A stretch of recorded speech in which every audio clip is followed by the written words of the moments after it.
Hi అండి, అందరికీ నమస్తే. Welcome back to our channel. ఇంతకు ముందు వీడియోలో నేను బ్యాక్ నెక్ మాత్రం టెంపుల్ నెక్లో డిజైన్లో మాత్రం నేను స్టిచ్చింగ్ అనేది చూపించినానండి. ఇది ఫ్రంట్ నెక్.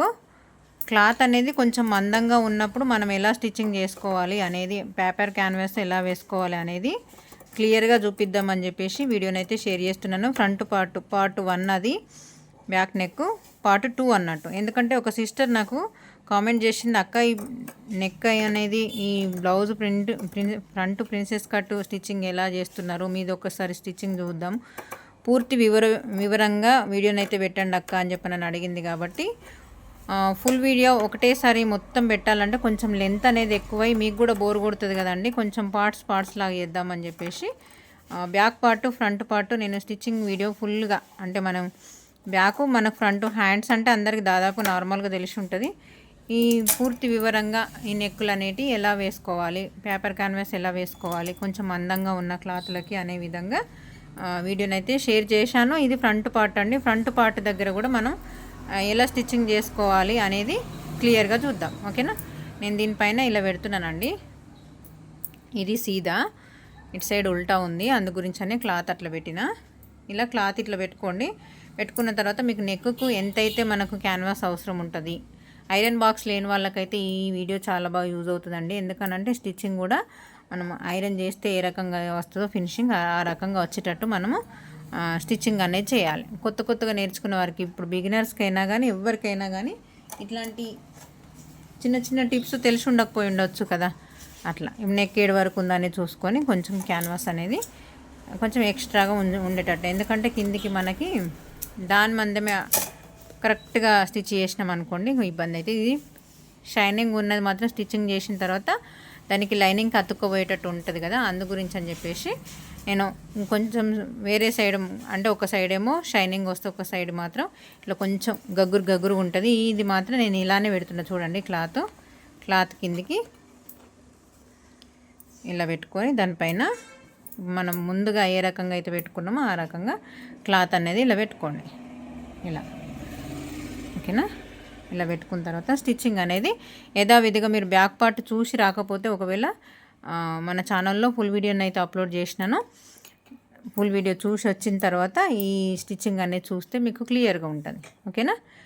ఫ్రంట్ పార్ట్ నేను కర్వ్స్ అనేటివి కూడా ఏ రకంగా స్టిచ్ చేయాలనేది కూడా వివరంగా చూపించినాను.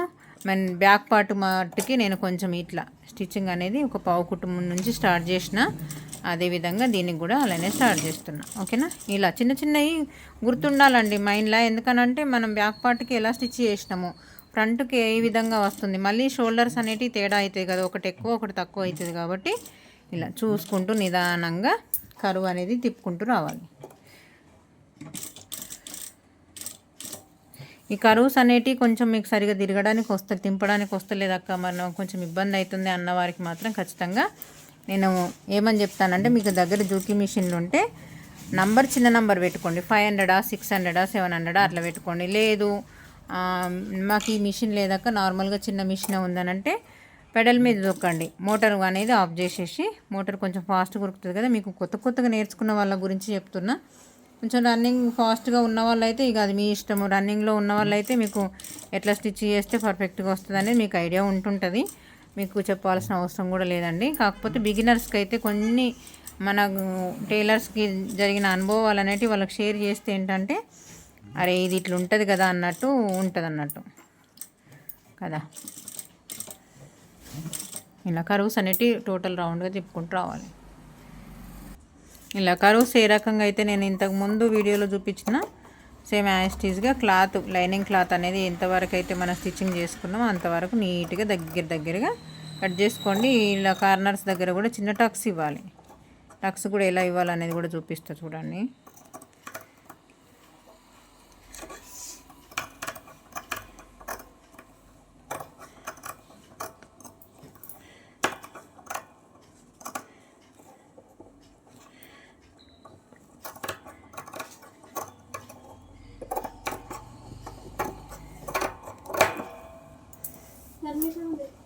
ఓకే, ఇక్కడ చిన్న టక్స్ ఇవ్వాలి మూలల దగ్గర, ఎందుకంటే మనకు మంచి రౌండ్ అనేది కరెక్ట్గా తిరగడానికి.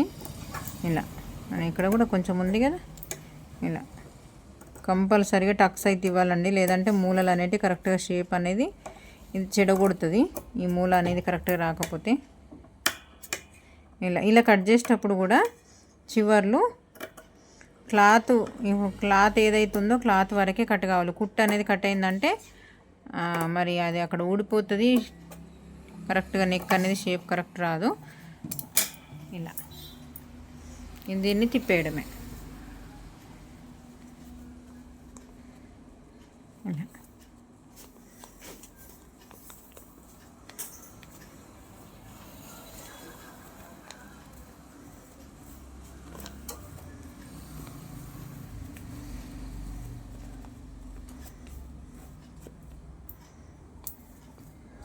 సేమ్ యథావిధిగా మళ్ళీ టాప్ స్టిచ్ కూడా కంపల్సరీ వేసుకొస్తే మనకి కర్వ్స్ అనేటివి నీట్గా కనిపించాలి అంతే.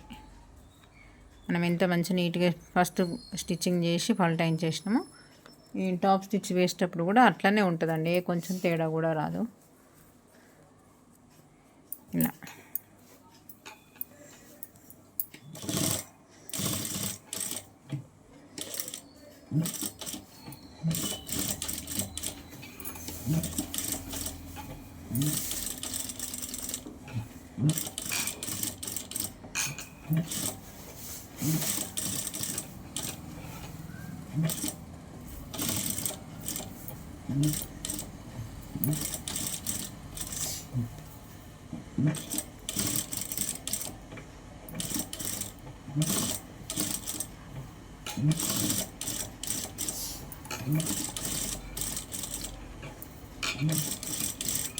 అయితే కినారి కుట్టు వేయాలి, లేదంటే టాంచన్ కుట్టు వేయాలి. అట్లా వేస్తేనే మనకి నీట్గా కనిపిస్తుంది. ఒకడ కినారి కుట్టు వచ్చి ఒక టాంచన్ కుట్టు వేస్తే మాత్రం అంత లుక్ అనేది బాగా కనిపించేది. ఏదో ఒక ప్రాసెస్లో వెళ్ళండి నెక్ స్టార్ట్ చేసేటప్పుడే. కొన్ని నెక్కులకి మనము బక్రం వేసి డ్రెస్సెస్కి అయితే స్టిచ్ చేస్తాం కదా, కొన్ని నెక్ ప్యాటర్న్స్కి మనం టాంచన్ కుట్టు పడితేనే లుక్ నీట్గా కనిపిస్తుంది, అట్లా అంటున్నా. ఓకేనా. ఇప్పుడు పైనుంచి టాప్ స్టిచ్ అనేది వేసుకురావాలి, ఇది కంపల్సరీ.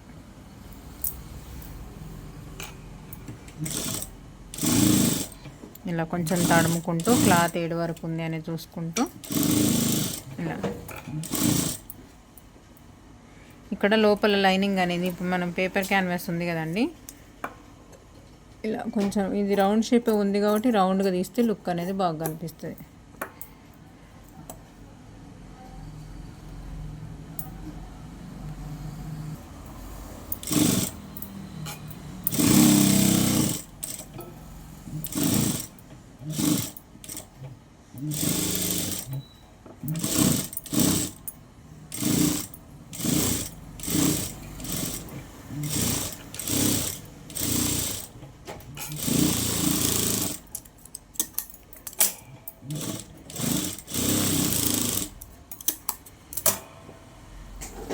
చుట్టూ ఖర్చు అనేది తీసేసేయాలి.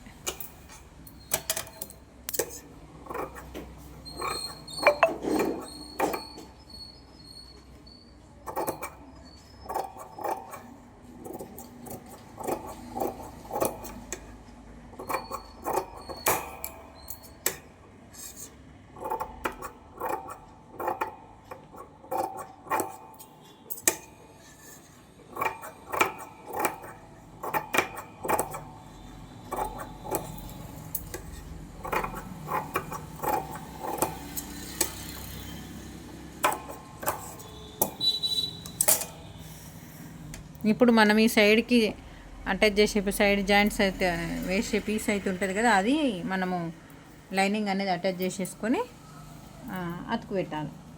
ఓకేనా. అది ఎట్లా స్టిచ్ చేసుకోవాలనేది కూడా చూపిస్తాను చూడండి. వీటిని లైనింగ్కి మెయిన్ ఫ్యాబ్రిక్ పైన లైనింగ్ అనేది అటాచ్ చేసుకోవాలి. ఇట్లా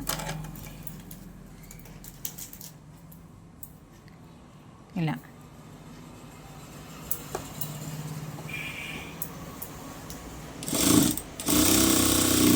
ఇట్లా అటాచ్ చేసేటప్పుడు ఏంటంటే కొంచెం పెద్ద కుట్టు పెట్టుకోండి, దూరపు కుట్టు పెట్టుకుంటే మనకు పని ఫాస్ట్గా అవుతుంది. ఆ కుట్టు అనేది మనకేం అవసరం లేదు, ఎందుకనంటే లోపలికి వెళ్తుంది కదా. పెద్ద కుట్టు పెట్టుకుంటే ఫాస్ట్గా అయిపోతుంది అన్నమాట. ఇలా ఫస్ట్ స్టిచ్చింగ్ చేసుకుంటప్పుడు చూసుకోవాలండి ఇట్లా ఎదురు బదురు, లేదంటే మళ్ళీ ఈ క్లాత్ అనేది కొన్ని బ్లౌజులకు తక్కువ వస్తుంది. ఎదురు బదురు చూసుకోకుండా ఫాస్ట్ స్టిచ్ చేసినాం అనుకోండి, క్లాత్ సరిపోదు. ఈ క్లాత్ అంటే కొంచెం తక్కువ, అంటే మనకు ఉల్టా సీదా అనేది ఎక్కువ ఏర్పడతలేదు కాబట్టి నో ప్రాబ్లం.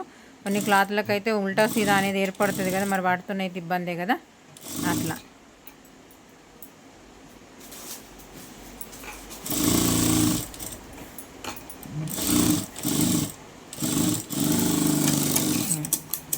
ఖర్చు తీసేయాలి చుట్టూ. ఇలా ఖర్చు తీసేసిన తర్వాతనైతే ఇట్లా వచ్చిందండి. ఇప్పుడు వీటిని మనం ఇంతకు ముందు స్టిచ్ చేసుకున్న దానికి అటాచ్ చేయాలి. అటాచ్ చేసేటప్పుడు ప్రిన్సెస్ కట్ స్టిచ్ చేసేటప్పుడు ఏంటంటే ఇక్కడ నుంచి స్టార్ట్ చేయంగా నేను చాలామందిని చూసినా, కానీ ఇది కరెక్ట్ కాదండి. ఇక్కడ నడుం పట్టి దగ్గర నుంచి మనం స్టార్ట్ చేయాలి. మన ఎక్కువ తక్కువ వస్తే పైనకి కట్ చేయాలి, కానీ ఇక్కడ కింద మాత్రం కరెక్ట్ ఈక్వల్గా ఉంచేటట్టు చూసుకోవాలి.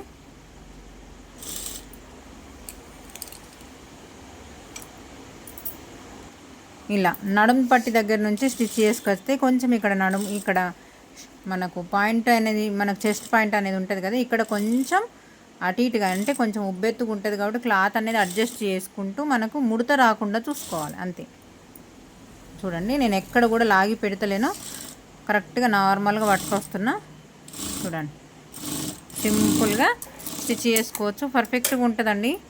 ఇలా కటింగ్ కూడా మీకు వీడియో షేర్ చేసినాను అనుకుంటా, వీడియో షేర్ చేసినాను. ఇది ప్రిన్సెస్ కట్ ఎలా కట్ చేసుకోవాలనేది ఈజీ ప్రాసెస్లోనే చూపించానండి. బిగినర్స్కి అయితే చాలా ఈజీ. స్టిచ్చింగ్ కూడా చూపిస్తున్నాను దాంతోపాటు. చూడండి ఎక్కడన్నా ముడత వచ్చిందా, ఇలా నీట్ ఫినిషింగ్తోనైతే మనం స్టిచ్చింగ్ చేసినట్టయితే పర్ఫెక్ట్గా ఉంటుందండి. చాలా మంచి ఫినిషింగ్ అయితే ఇవ్వచ్చు. ఇలా చూస్తే మనకు చెస్ట్ పాయింట్ ఎక్కడైతే ఉంటుందో అక్కడ మంచి నార్మల్గా షేప్ అనేది పర్ఫెక్ట్గా అనిపిస్తుంది. ఇక్కడ సేమ్ యాస్టీజ్గా ఇక్కడ కూడా మనం కింది నుంచి పట్టుకురావాలి. ఇక్కడ నడుం పట్టి దగ్గర నుంచి, కింది నుంచి నడుం పట్టి దగ్గర నుంచి స్టార్ట్ చేసుకుంటూ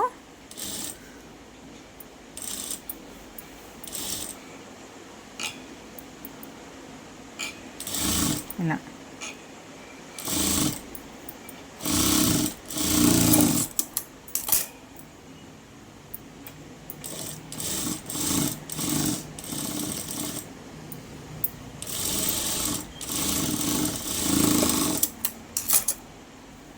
చూడండి ఎంత నీట్గా కనిపిస్తుందో. ప్రిన్సెస్ కట్ స్టిచ్చింగ్ చేసిన తర్వాత మంచి ఫినిషింగ్ అయితే ఉంటుందండి. మీరు ఎక్కువ తక్కువ అనేది కటింగ్ చేసుకుంటే ఎక్కువ తక్కువనే వస్తుంది. ఫినిషింగ్ నీట్గా రావాలంటే కటింగ్ చూసుకోవాలి. కటింగ్తో పాటు మనకి ఫిట్టింగ్ కూడా రావాలంటే స్టిచ్చింగ్ కూడా చూసుకోవాలండి. ఏంటంటే మనం 1/2 ఇంచ్ ఖర్చుకి పెట్టుకొని 1/4 ఇంచ్ స్టిచ్ వేయడము, 1/4 ఇంచ్ ఖర్చుకు పెట్టుకొని 1/2 ఇంచ్ స్టిచ్ వేస్తే కొంచెం తేడానైతే వస్తుంది.